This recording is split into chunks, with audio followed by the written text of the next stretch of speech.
کیا لوگ یہ خیال کیے ہوئے ہیں کہ صرف یہ کہنے سے کہ ہم ایمان لے آئے چھوڑ دیے جائیں گے اور ان کی آزمائش نہیں کی جائے گی؟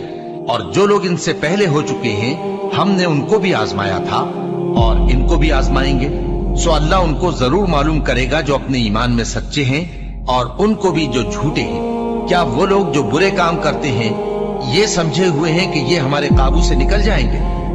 جو فیصلہ یہ کرتے ہیں برا ہے۔ جو شخص اللہ کی ملاقات کی امید رکھتا ہو تو اللہ کا مقرر کیا ہوا وقت ضرور آنے والا ہے، اور وہ سننے والا ہے، جاننے والا ہے۔